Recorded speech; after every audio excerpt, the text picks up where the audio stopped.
Increase என்ற வார்த்தையின் எழுத்துக்களை எத்தனை வெவ்வேறு வழியில் எழுதலாம்னு கேட்குறாங்க. ஸோ இங்கிலீஷ்ல இந்த மாதிரி ஒரு வேர்டு கொடுத்துட்டு இதுல இருக்கிற லெட்டரை வச்சு எத்தனை வெவ்வேறு வழியில் எழுதலாம் இல்ல ஒழுங்குபடுத்தலாம்னு கேட்பாங்க. இந்த மாடல் சம் கேட்டாங்களா ஃபர்ஸ்ட் எத்தனை லெட்டர் இருக்குன்னு கவுண்ட் பண்ணுங்க. 1 2 3 4 5 6 7 8. அப்போ 8 ஃபேக்டோரியல் வகுத்தல் ஏதாவது ஒரு லெட்டர் ரிப்பீட்டடா வந்த லெட்டர் வருதுன்னு பாருங்க. ஸோ இங்க இ மட்டும் 2 டைம் வருது. அப்ப 8 வகுத்தல் 2 ஃபேக்டோரியல். ஒருவேளை n 2 டைம் வந்துச்சுன்னா அகைன் 2 ஃபேக்டோரியல். ஸோ இங்க இ மட்டும் தான் 2 டைம் வந்திருக்கு. அப்ப 2 factorial.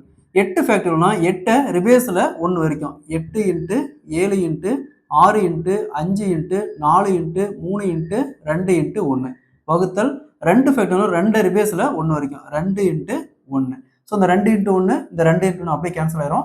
8 into 7 into 6 into 5 into 4 into 3 இது அப்படியே பெருக்கணுமா 20,160 வரும். ஸோ அப்போ இன்க்ரீஸ் என்ற வார்த்தையின் எழுத்துக்களை மொத்தமா 20,160 வெவ்வேறு வழியில் ஒழுங்குபடுத்தலாம். Option C is the correct answer. இதே மாதிரி இந்த சம் பாருங்க.